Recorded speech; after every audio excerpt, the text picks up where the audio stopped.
on. Yes. Can you hear me? Welcome, everybody. Welcome. It's a pleasure for me to be here conducting this interview with this amazing duo, father and son, Jim and or Lightning. Thank you. Good afternoon. Good afternoon. Could you please tell me a little bit of the story of how you guys started as a shop in Eindhoven? Well, I started tattooing in '84, next to the room where my son was sleeping when he was still a baby, in the house, and then a year later or so started the studio, Dragon Tattoo. Yeah. Closer. Dragon Tattoo started in the outskirts of town. Then we moved a little bit. I was in Venlo for 3 years, and then we moved to the center. We had 2 locations on the Hoogstraat, and then now it's on the Kerkstraat in the center of town, and he took it over 10 years this year. 10 years ago. 10 years ago. Yeah. Yeah, this year, coming August. Wow. So there's a long history Yeah. in Eindhoven with you 42 guys. years. 42 years. Yeah. That's amazing. How did you get started? I mean, I'm assuming looking up to your father. Yeah, besides That was a growing- motivation, right? Yeah, that's my father was a tattooer, so that's Yeah. something I saw and I always wanted to do myself. I was born next to the room where he tattooed almost, so that's also motivation. And I think I was around 12, I got a little bit more interested. Was 11, I did my first tattoo on a convention. It's a small black heart on the shin. You did that. Yeah, 30 years ago. So that's how it started, and I still do all the black stuff. When I was 16, I started doing more tribal-related tattoos. I Yeah. didn't want to be exactly the same competition as my father on the Japanese tattooing. Also not fair because he has a lot of advantage on it. Yeah. Head start. Head start, and that's why I wanted to be a tattooer. How was your reaction when he decided to follow your footsteps? Well, he was quite young, and then all of a sudden he said like, "Oh, I also want to be a tattooer." Yeah. You know, really. I said, "Okay, well, I can help you in that regard." And so then slowly came into the shop. He started working in the studio when he was 14, 15. Wow. Just helping out, and then he did the piercing, and then slowly started to draw on the Borneo stuff. Circles, Yeah. lines, and the meaning behind it. And at that time we also had Jeroen and Rob Deut, Jeroen Franke and Rob Deut, they tattooed with me. So that was a good thing for him to, to look how does it work, bodysuit, how you get from, starting with one but having an open ending, so you can add on later and the story still fits. Did you took this opportunity because he's your son to teach him like a little bit more hard on him, like because you want your legacy to continue? I'm assuming, right? Was that the case? Yeah, I may have been a little bit tough on him. Yeah, but also because he didn't want to be my apprentice, because he saw the other apprentices sweating, and so then but in the end have to learn everything, and if it's for the studio, then there's a soul of the studio that how you welcome people, how you treat people, how you can get everything calm and do the bigger work, but also the smaller, make everybody happy, that they walk outside with the tattoo, and so that's a journey. Jim, how was your experience starting in the shop next to your dad? Was it intimidating? Yes, he was very intimidating. He's a bit more relaxed at the moment, but it was quite intimidating. Being a son is already intimidating in a tattoo shop. Tattoo shops used to be a bit more intimidating than they are now as well. I was young, I was 13, 14, so I had to clean, do everything. Everybody wanted to have to clean or get groceries or whatever they said I had to do. So yes, that was intimidating, and but I tried to listen. I didn't. In the beginning, I thought it was more easy Yeah. because my dad's a tattooer, so Right. Yeah. But figuring out that it was really hard to do, I tried to be as disciplined as possible. Did you understood a lot of the things that your dad was doing at that moment that when you started, when you had to do it yourself? Did you understood the reason behind it, like things that he was going through as a kid? Maybe you didn't understand, but now as yourself in that position. I didn't understand it right away. I always listened to it, Yeah. but most stuff you learn, I guess, you learn the most from it years after. You think back and like, Exactly. that's why he did such and such, and that made it afterwards made it easier, harder in the beginning, but easier in the end, I guess. Elaborate a little bit on the style that you are specializing in first. I tried to do everything that's black. It started with the Borneo. He gave me homework in the beginning with lines, circles, and small spirals. And then after a week of practicing, I showed it and he said, that one's nice, the rest sucks, I'll see you next week.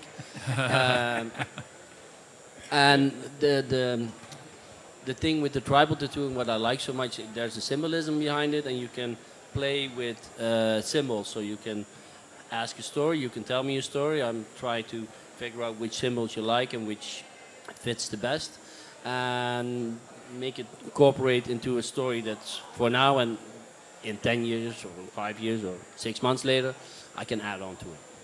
So that's the basis is also with the Japanese tattooing, but then combined for the Polynesian ones. So basically, every piece that you tackle, you always keep in mind for the future if there's something you're gonna have to add on to.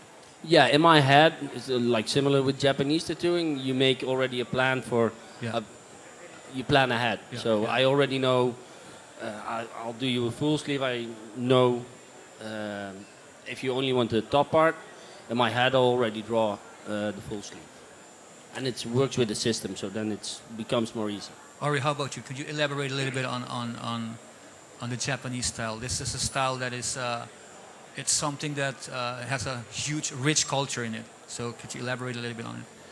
Yeah, well, after maybe 15 years of tattooing, I really wanted to go for the Japanese style. And I put in the studio, we had like Polynesian corner, Japanese corner, and American traditional story corner. So then I really started, but it took a while, to even get people to, the back piece would be like, a European back piece is still here, but Japanese is still here. So it took a while to get that really, because then the guys were like, oh yeah, but somebody else touching my ass or something like this. And so that took a while, but eventually I did one on Jim, back piece. Of course, it was going to go till here. And then there was a few, then more customers started to trust. And I started to trust myself actually, because can I do it? My main question or my intention was, if a bodysuit customer of mine would go to Japan and meet tattoo aficionados, then at least that the Japanese wouldn't laugh. They would go like, ooh, Yeah. like this is a crazy Dutch guy. Yeah. And eventually, especially with Ike over there, at a certain moment he went to Japan without my knowing, and and then he won a prize at the Wow. Tokyo King of Tattoos, and so at least they didn't laugh. So that was that was a nice feeling to have. Like, okay, I kind of get. Yeah. In the beginning, there was like, one book, 2 books about Japanese tattooing in the whole wide world. That's a huge accomplishment, right? You have to feel yourself like filled with joy for you to be able to have your tattoos acknowledged by the Japanese. Oh, that was it was a nice feeling for sure. Yeah. You mentioned something really interesting. Like in the beginning, a lot of men, especially men, weren't on board with the backside, right? So it took as well like a educational process as well, right? So how did you tackle that? Like how did you go? What was your approach to educating people according to the Japanese styles? First tried to show, so I could start with Jim. And then actually Ike was, I was always looking for this perfect customer. But like Japanese tattooing looks the best on Japanese people. But in the Netherlands, not that many Japanese people, and the ones who are there, they're not really interested in the tattooing. And then I was like, I was always looking like a person would come in, because there's plenty of Indonesian people in the Netherlands, but then the skin a little bit too dark. So I was looking, but there was also before, like there was this guy coming in, and I had decided I'm not gonna do back until here anymore.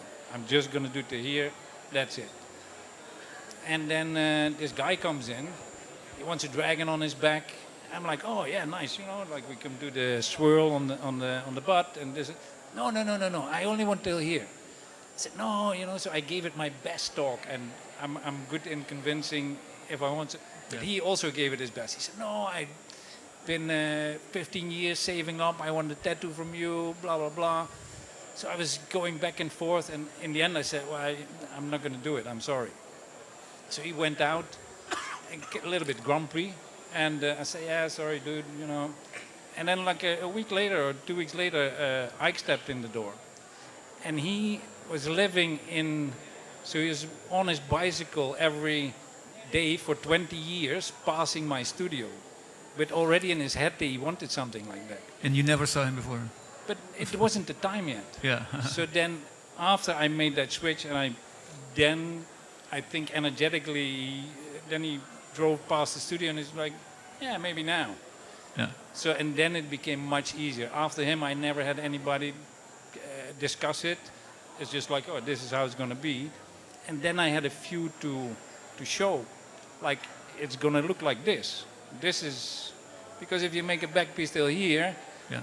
and afterwards you would have to continue, you're going to see it. It doesn't look nice. Yeah. It's interesting that you, in order for you to actually fully complete the style how it's supposed to be, you have to stand your ground, right? Because if you cave into the like the clientele's request, probably you would never be able to educate how it's supposed to be, right? Yeah, because then in my own mind, if somebody says, you know, they show a piece from a magazine from Horiyoshi and they say like, oh, I want like this, well, you have to go to Japan because that's not my style. Was it hard for you going through that process to deny clients as a business? Obviously, it's a business. But to say no is actually superpower. Because at a certain moment, I was already tattooing maybe 20 years, 25 years, but I want this picture with maybe like 10 bodysuits. I always saw in the Japanese magazines, you had the tattoo master, and then with maybe, you know, 10 or 8 or whatever bodysuits. I want that. That's what I want out of my workable career as a tattooer. And I knew if I didn't set the boundary, then I would never get them. Exactly. You know, because then I'm tattooing other stuff, Yep. which I'm happy to do, but at a certain moment, this is what I want and this is what I concentrate on. And then slowly by slowly, as you can see over there, there's a few Let's call people. Yeah. them. Let's see them. And this is, for example, our beloved granddaughter and his daughter. Nice. Okay. This piece was recently done. You finished it today, right? I finished it in the last 4 days. We did 4 sessions. 4 sessions. Yeah. Amazing. And these guys, you maybe like 15 years ago. 15, 10 years. So it's 15, 10 years in the skin. You know, color still good. Yeah.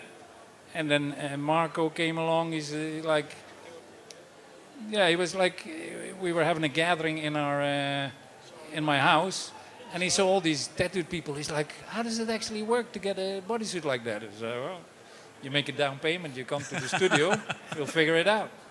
And he said, yeah, but I don't want dragons. I said, yeah, well, you know, I can find something else. But then he looked in the book, and he had this warrior, Kyomonrishi. And I said, but that's the 9-dragoned warrior. So what goes along with it You is... picked it. You Yeah. picked it. Okay. And then he said, well, I said, then there's going to be dragons. He said, yeah, okay. He said, because, yeah. I said, yeah, that's not going to happen. And Wim is more recently. I started him in Bali. Wait, can you show your back, Wim? So he had this, I hadn't been tattooing for like 5 years or so. And all of a sudden I'd been drawing and been tattooing. I was in my spiritual journey. And then all of a sudden I was 2 weeks, I was drawing dragon back pieces on my iPad, like 12 hours a day. I just wanted to, get the good positions and all these kind of things. And after the 2 weeks, he sent me a message. He said, yeah, my dragon guys, they're saying like, you have to contact him now. And I want a dragon on my back. I said, well, in any other case, I would have said no. But, the truth is, I've already been drawing them for 2 weeks. So I sent him one.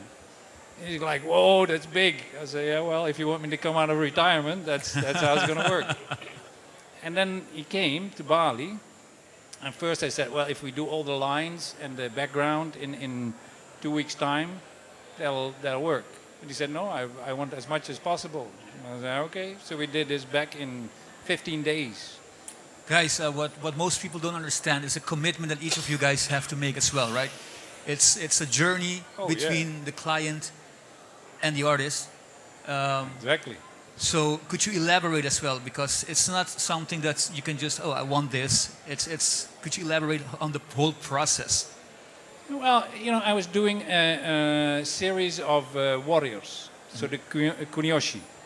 In my mind, Kunioshi was already building these paintings, the woodblock prints, with tattooing in mind. And a lot of them, they were tattooed, so I was talking to Professor Van Gulik from the Leiden University, Japanology, and I said, they were made for this. He said, well, it's interesting. I saw some old pictures from tattoo studios in Japan from the 1800s, late 1800s, and I saw only the line drawings. I said, I'm convinced about this. I'll make about 10, and then we can talk again. So then getting into the story of these warriors, because there are 108 warriors in this story. It's an ancient Chinese story. And then it got translated into Japanese, and Hokusai did some drawings for it, but Kuniyoshi came a little bit after Hokusai, and he made all these things. So then I was like, okay, getting the story, so I would show them a bunch of these warriors, and then maybe there were 5 or so that we liked, and then get to read the story from which one would fit your personality best. And so we get to the main subject, which is the back piece, and then to have the corresponding things with, either with the cherry blossom or with the other dragons, because the warriors with dragons, then just the dragons, then Ike is the monk. What's his name again, Ike? Yeah. So, then, and to fit the dragon and the tiger, and then on his arms the Fujin and Raijin.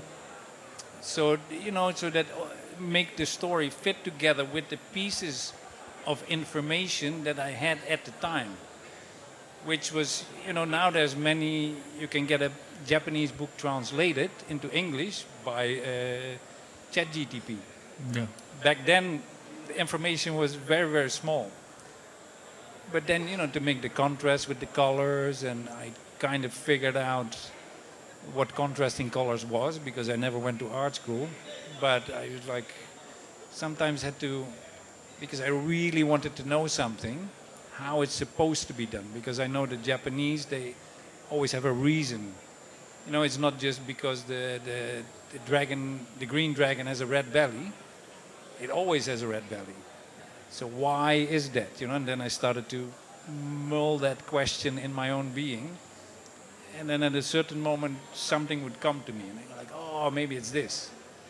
It's basically also you're diving into the culture as well. You're not only studying the technical part of the application of the tattoo, but you're basically also diving into the Japanese culture. Trying to figure out, what is a cherry blossom? Because there were guys here from Eindhoven and surroundings, and then they go like, oh yeah, we put some cherry blossoms. No, I don't want pink flowers on my body, because they were all still, a little bit tough guys. I go like, well, it's a symbol for warriors. because it's, you know, transcendence, and it's like cherry blossom, they grow, and then in one day they all come with the wind, and so when they're falling it's beautiful, but when they come to the ground they're going to die soon. So then, you know, the beauty fades. And this was the mindset of the warrior, to live in the now.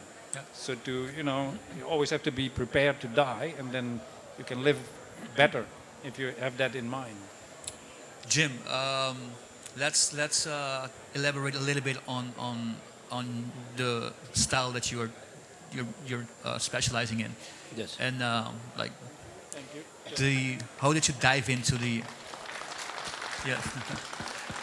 by diving into the theory of the pollination? Yeah, first of all, we had Jeroen and Rob Duit working with us, so we had 3 different corners. And then diving into the symbolism of it intrigued me a lot. We tried to do all the tattoos with a certain meaning. The way it looks I mostly tattoo men because it looks strong. You want to make them look like warriors, like Japanese warriors, but then Polynesian ones. And figuring out everything that works together helped me out a lot.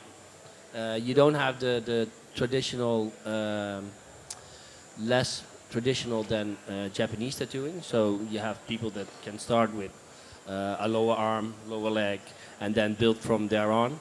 And it's also something. Could you just go on the line? You have a lot of different. You have a lot of different tribal-like styles that they look alike, but they're completely different. So I try to search for all different kinds of patterns or everything that looks with symbolism, and then combine it to make it look like a tribal tattoo. We have a few of your guys here. Could you elaborate a little bit on each of them, their pieces? Yeah, for instance, Jan on the left, I did almost everything. There's parts that It's look. our left, your right. So Oh, yeah. So That one. yeah, that guy. Yes. With the face towards you. There's a lot of build-up that's more from the Marquesian. Marquesian tattoos are more like with squares and big black areas. But there's also parts of it that are more from the Pea from Samoa. They have the smaller patterns on the inside, and I try to combine them on the arms and then make a total of it that if you look from really far, that's going to be a face. So, for instance, in the front, I didn't do the eyes on the top, but they remain the eyes, the face is lower. If you look from far, it's more like a nose, and underneath there's more like a mouth. On the back, it's the same thing. I'll show it to you.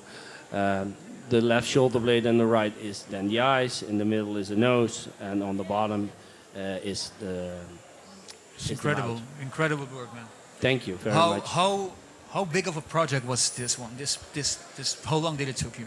I think we did it in 5 years, more or less. So it's a lot of work. It goes a bit quicker than Japanese tattoos, for instance. But it takes also, you still have to get it tattooed. Yeah. It only goes a bit quicker because you don't have the smooth shadings or the colors, which you don't have to pack that much. So yeah, that takes it takes some time. I think it's 150 hours, more or less, I guess. Let's continue with this gentleman over here. Yeah, here it's Aaron. It's the same build-up. It's less black. On the legs, it's a bit more. Most of the time when people come with, they want to have tribal-like tattoos. Yeah. They don't want to have only really big black work. Only when you can show it afterwards, it's for a bigger project. If you, for instance, only want your upper arm, you don't want your upper arm completely black. Yeah. But if it gets bigger, then you see the significance of it. And what I did with Aaron, there's also a lot of. Aaron, could you turn around so the audience can see you? Like there's a hammer of Thor on the back. There's a lot of symbolism that's important for him. So, for instance, here you have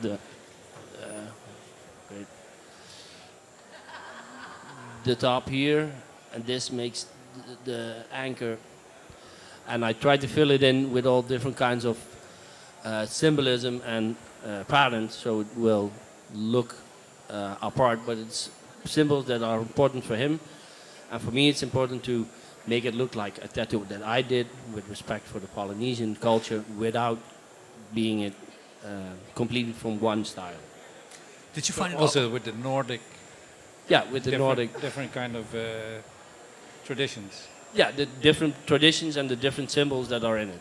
So on the compass, on the chest, ravens on the bottom, and so we and himself collects also the symbolism he would like to have into it, and it's up to me to make it look connect together. Yeah. Let's continue with this gentleman. This is Patrick. I tattooed Patrick almost everything except the left and right arm. I did all different kinds of stuff on Patrick, and already for I think 20 years, more or less. So on the left side, for the people on the back, it looks the right side. Yeah. It's more Maori, so it's a bit more open. It has more curves in it. On the other side, it's more Caucasian, so it's a bit more black. In the front, there's a barong, and so I try to everything on the right side is Maori. Left side, it's all Polynesian. Could you turn it around so we can see the back? On the back, I did a Thai warrior. Hanuman. That's Hanuman. impressive, man. Thank you. Well, It's something else that I normally don't do that much. I try to look at my dad work to find a good composition that fits the body. So there's one leg a bit more up. Wil je jouw broek laten zakken, Patrick? Broek uit. Broek uit. Yeah, so there's one leg is a bit more up, one is a bit more down. Yeah. One hand is up, the other hand is down, and then on the bottom side there's two different legs, but one side is a bit more dark, the other is a bit more light, and so I try to combine that to make it fit together in different styles, but still, if it's full, it should look like one big tattoo. Yeah. And this gentleman over here? This gentleman over here, yesterday we finished the back. Oh, this is fresh. Yeah, we did the eyes yesterday. It's like with Japanese tattoos, if you finishing a dragon, you do the eyes as the last part. I try to do this in this back piece as well. Makes it look firm and powerful from far. Yeah. I always wanted to do like a big face on a back. I tried to do already for 10 years. I had one customer that really wanted it, but it didn't come from it. And now I did this one, and then it's like a bottle of ketchup that opens. Now I have that guy coming back and another one, so it's now 3 in a row. This is once you have it done, and that's why it takes so long to get bodysuits. You know, because first you have to do it, even if you know everything about the culture, even if your technical tattooing is, you know, like before somebody gets a bodysuit in any style, 15 years minimum. 15 years. Minimum. I don't know anybody in tattooing who's done, even they can draw them, but to first get the customer, you first have to show, because the customers are usually, you know, they're really into it. If they want a bodysuit, you know, you have to have people who have no tattoos yet. You have to be committed as well, right? Well, you first have to show it. Yeah. So how do you first show it if you haven't done it yet? Exactly. So then you cannot show them how it, but once you show how it looks, then people go like, oh yeah, I want like this. How do you guys go along and decide on which clients to take? Because anyone can just walk into your store and into your shop and be like, hey, I would love to have a bodysuit. How do you decide if that person is serious enough to pull through the whole commitment? Down payment. That's a Make it down payment. But if you tattoo in the style that we tattoo, you know, so it's an open ending. So for Japanese, for example, it's only actually 5 choices. Either you start on left sleeve, with the chest, and then the right sleeve. Then you go to the back, then you do the front, and then perhaps even the lower legs. So there's only 5 choices. And if you start on the back, but you can take the back without taking any other tattoos, and it still looks good. But then if you go for the next step, you're going to do the arm, and you're not going to do just one arm. Yeah. Then you're going to do 2. Yeah. So that's 2 steps. Yeah. Yeah. And then it's the front is 3. There's only 4 steps. And like he says, with every tattoo that he does, start of a possible bodysuit. Because we already have in the mind that because some people say like, oh yeah, I just want this one arm and I think it looks cool. But after a while they're going to go like, yeah, maybe it's time for the other arm as well. Yeah. So to keep drawing in the mind, if somebody came to me, they would want a sleeve. I would say, so what do you want on your back?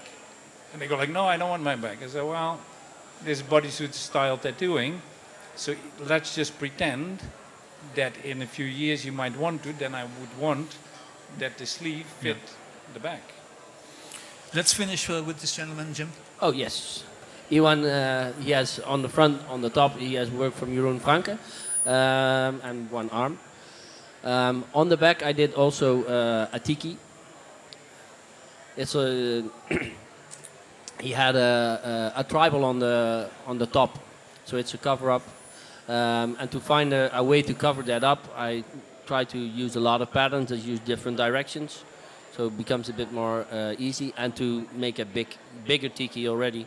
After this one, the other ones came for even another bigger face on the back. Okay. At the moment, we're working on the legs, and then in the end, it's connecting it all together, and coming back on the bodysuit tattooing. In Polynesian tattoos, it's easier to work with also smaller pieces, but still keep in mind that I have to build it to a bigger piece. So for my tattoos, it's easier to make it stop somewhere because it's a lane with symbols. Yeah. You can make a warrior and then cut his feet off. That looks weird. But with the patterns, it's a bit easier to build it up. Getting there in the end is the same thing, but it can take a bit longer. Yeah. And Give then it, every give it up for customer is welcome. Jim's clients. Thank you.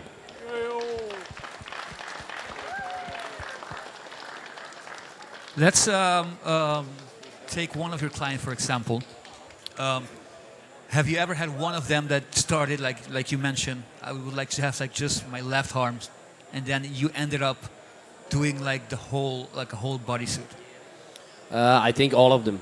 So that wasn't the part of the plan from the beginning. No, not from the beginning. It's not that you convince them, but you do a little bit because you want to go that place. Exactly. And the steps get easier the less space you have. Then it's I still have my left leg, and if you have your upper body and you don't have anything on the bottom, it's gonna look weird. Yeah. So for me, because it's with symbols and bands, it's easier to build it up. And the last few years I've been collecting more, so now there's going to be more coming in and seeing like, oh, I want this. Yeah, and then that becomes easier. I would like to ask both of you this question. Both of you are doing an amazing job in the style that you're specializing in, but that's not a style from the Western Europe. So, how is it difficult for you, knowing that you're one of the top in the Polynesian, but you're not actually? It's like a religious, not a religious, but it's like a cultural thing. How do you handle that? Like, how do you go along and being a tattoo artist specializing in Polynesian? For me, what I do, I use a lot of different patterns from all over Polynesia. So I don't use one particular style for Marquesian or any kind of region where they're from. Yeah. So I don't want to make them look exactly like their great-grandfathers, but I want to give it the spirit that it looks like that. So same as what my father said, if my people go to Polynesia somewhere and other people see it, they see that it's done with taste and respect. taste and respect and Respect. intellect. That's actually the about most it. important part of it, because we're dealing here with cultures, right? It's a culture that it's a style that's been there for hundreds of years. Yeah. So at least that you would love to have that, right? You always do that. Every line that you pass with respect in your head. Well, with respect for my customer, respect for the culture and Yeah. the like the traditions, but also like my style. For example, I call it semi-traditional Japanese tattooing because I'm not Japanese. Yeah. So, but even with that, I can get to a space where Japanese tattoo aficionados apparently go like, wow, because it's not that you're from Japan that it means that you can tattoo. And it's similar to like the karate or judo. Like sometimes people from outside, they come in Yeah. and they become really good. So if you invest the time and you really want to learn and you want to absorb this thing within your mind, it's kind of the same space for everybody who works in that style. And then to find a style that you can find your own niche in your own, because they're Japanese style bodysuits, but to somebody they could see like, oh, this is Ori's. Yeah. And then they go like, yeah. So it's finding a style within a style. You have to respect, because otherwise it's not going to be that style. So then it just looks like somebody does a koi fish, but it looks like a goldfish. Or it looks, it's in Japanese, it's background. Everything is background. So the subject matter, usually not even the most important. So in Western, the subject matter most important. In Japanese, background most important. So with that, it's also the background of what it's built on. You kind of have to know some stuff, otherwise, how can I convince somebody to do like this? Yeah. And then you have to find how did those Japanese guys, because the 108 warriors, they all have like a, certain traits. So this is how I thought, I imagined this is how it would work. Because in my time I had to imagine a lot of stuff. So maybe some things I get a little bit off, but in the end it still works. Before I would really like to touch this subject and ask you guys about the shop. Your shop, you guys been there, have it for a long time. You pass it down to your son. Yeah. Is there any plans for another generation? Any of your I family have members? 2 kids. One of them you just saw. It's the beautiful one with the back piece that my dad just finished. For the moment, they don't have any plans on tattooing. I'm still young, but I don't want any other kids. So maybe if they have kids someday, somehow, maybe. Is this something important for you guys? I mean, you started it, right? Well, I wouldn't mind. I guess he wouldn't mind. No. If they took it further. So Madous, for example, she's really into tattooing, but as of yet cannot really find the doorway in or something. So if she would find it, nice. But if they want to do something else, it's for everybody to be happy. Yeah. And the soul of the shop, if I can say that, is already a little bit in Eindhoven and surroundings floating around. Because I had a bunch of apprentices. So then the apprentices or guys that worked with me were really good. And then they started their own studios. And so the what's in it, the heart and the soul, is already, you can see it in the backgrounds from some people. You're like, oh, maybe that one worked at Dragon Tattoo, or there was something between me and the student, or between me and the other artist that There's I a link. worked with, Yeah. that we had the same Yeah. intensity, like we want to do like this, we want to, show that in the Netherlands we can also do good tattooing. And then you can see it I mean, if you look around in Eindhoven, even this convention, but the quality in Eindhoven tattooing is really high. There are Yeah. many good tattooers. Yeah, definitely. And Yeah. that's, that's already, it has something. So to Yeah. me, that's, it's beautiful.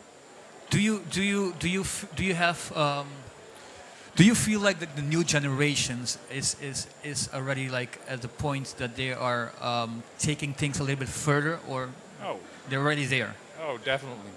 Like the younger ones that I worked with, it is meant to be that they become better than me. Like that they take it further. So, the basis that is built, okay, that it took a little, digging, Yeah. digging up what is this, and then, for certain, if they have the same spirit, they would take it further, and it's lovely to see. To elaborate a little bit on the shop, like you're the one running it right now at the moment, and how like what's your day-to-day thing that's happening in the shop? Like anything, do you have like something that you changed from your dad when he was running it? Maybe a little bit. There's the world in itself changes. Yeah. So before it was only you can come in, and then you can make an appointment. So there was no emails, we had social media a little bit, but making appointments and the way we do stuff like that changed. For the rest, you try to keep it as much alive as possible. So you want to remain. Keep the soul of the traditional tattooing of Japanese styles, different styles, but you have to cope with sometimes people that are opening their own studio or go away, and you have to fill their places with other people. So sometimes you have to build on that and adjust a little bit. So that changes a little bit, I guess, but the passion for it has to be the same, and that remains, I guess. How many artists do you guys have now at the moment in the shop? Just I have 8 regulars. 8 regulars. And then any kinds of guests that come once or twice or every Like 2 guest weeks. Or guest artists. Guest Yeah, artists, yeah, yeah. yeah. Do you think that sometimes guest artists they are really essential in shops? Do you feel that that's the case? It's nice to have them, but it's also nice to have a regular team, because then you can build on that. The customers that come, they like it because they come back, and to invest by staying in one shop, you also build on your own clientele by staying in one shop for long. Yeah, yeah. For me, it took a long time to build my own clientele to stay at the same shop. I left for 3 years and then I came back and took over. But then still, you have to stay in one spot. The people like that. That's easier to build them, I guess. But having guests, it's nice to. For bodysuit tattooing, you have to have a place Yeah. you anchor. Yeah. Because the people maybe they live 200 kilometers around, so they want to be able to come back. If it takes 5 years, 10 years, 15 years sometimes to do a bodysuit, and then to build clientele along that line, it's very difficult to be traveling like this. Let's go to the audience. Let's see if anyone has some questions. Anyone have questions? Yeah.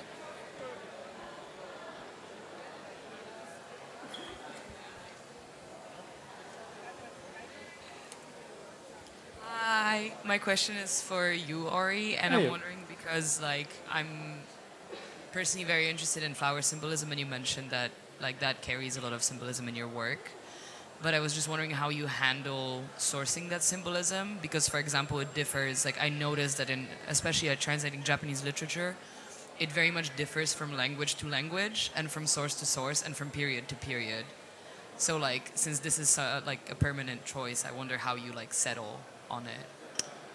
I settled with the information that was given to me at the time, and that felt right in my awareness. Okay. So then I go okay, this, and then I look maybe at other cultures. So for example, with peony, Yeah. then I look Japanese culture, Thai culture, and where they overlap. That's the one I pick, and that feels good to me, because sometimes maybe in the past, like a drunken tattoo master from Japan stumbled over a peony, and then it's bad luck all of a sudden. So I don't want to pick up on that. So I want to, if I look at other cultures, what it means, and then I distill my own meaning of it, and that's what I would transmit to another. Because you also mentioned that you did, you were in contact with Leiden University with the Department of Japanology, right? This was Professor Van Gulik. He was a very famous guy who, he came to tattoo shows in like 20, 25 years ago, interested, and so I got to talk with him.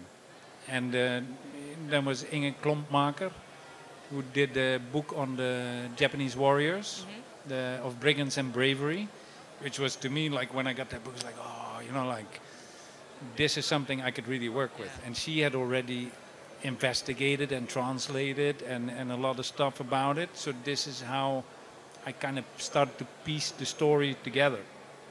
Okay, sick. Thank you. You're welcome.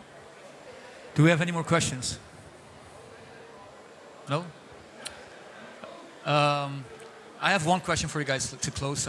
I would like to ask each of one of you, what is the meaning, like what does it mean to you to be able to tattoo? What's the meaning for you, personally?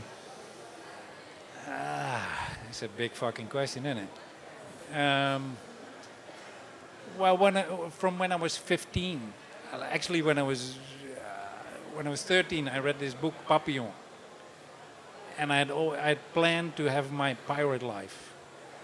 And then I read this story about how he came from Devil's Island and he landed on the shores of Venezuela, and then there was some Indians, maybe they wanted to kill him or not, but they saw the tattoo on his chest, and they tried to rub it off, and then they go like, you make for me, and to me, and then he got like, big, he got a cabin, daughter married him from the chief, everybody respected him, and they came to him for this makeshift tattoos that he did. So to me that was a ticket to freedom, and tattooing to me means freedom of expression in all parts. So even the tattoos I personally don't like, I like the fact that now there's, you walk through Eindhoven, you walk through here, instead of 42 years ago when I started, very, very different. So the freedom of expression and the freedom for me then to roam the earth and could still find a contact, find a ways to offer something and eat and have a roof over my head. And then now my son, having taken it further, and my granddaughter having a back piece, I have all these beautiful clients. So to me that it means a lot. It's beautiful. Jim? To fill up on that, tattooing for me is also part of, it makes me who I am. It is part of my identity, part of family. It's an all gathering being. It's what drives me to be a better person and do whatever I can do for somebody else, and gives me a feeling of being good as well. Amazing. Guys, thank you very much. You guys are doing an amazing job, and it's been a pleasure hosting this interview with you guys. Thank you. Thank you. Thank you, guys. Thank you. Everyone. Thank you. Thank you, Brian. Thank you, my friend. Thank you.